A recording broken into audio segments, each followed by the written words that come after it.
Bonjour, Vincent, CTO pour Glinko. Du coup, ça fait 3 ans maintenant que je travaille ici et à temps plein sur les bureaux. Les challenges chez Glinko, c'est de pouvoir justement prendre les besoins de la direction. Donc quotidiennement, j'échange avec David et Bouraoui et pouvoir transformer en fait ces besoins en plus en aspect technique, en langage technique pour pouvoir les expliquer ensuite aux développeurs et construire des sprints pour nos futurs développements.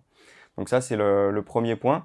Après, j'ai des relations particulières avec le pôle commerce et le pôle exploitation, donc qui sont les 2 pôles principaux chez Glinko et avec lesquels j'essaye d'avoir les problématiques en fait qui sont remontées par nos utilisateurs directement. Donc que ce soit aussi bien les coursiers que nos expéditeurs qui sont amenés à utiliser la plateforme.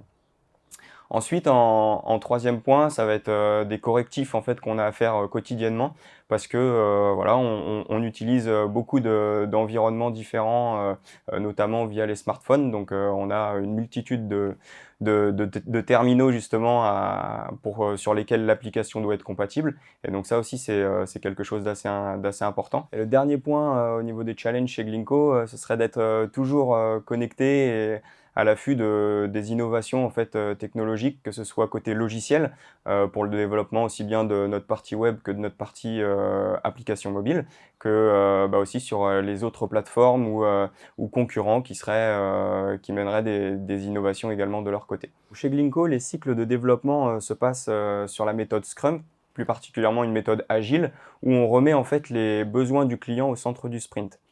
Donc tous les besoins sont détaillés en tickets, où on va décrire la nouvelle fonctionnalité. Et ensuite, ces tickets sont évalués en temps en début de sprint, pour voir le contenu du sprint. Quotidiennement ensuite, pendant cette période, on va avoir des daily meetings avec l'équipe de développeurs. On va faire le point sur les tickets qui sont testés, à tester, ou alors les priorités à revoir. Et ensuite, en fin de sprint, on fait une revue de sprint et on aura justement la nouvelle fonctionnalité à tester. Et dès lors qu'elle est finalisée, on peut la mettre en production donc sur l'application mobile ou alors sur le web.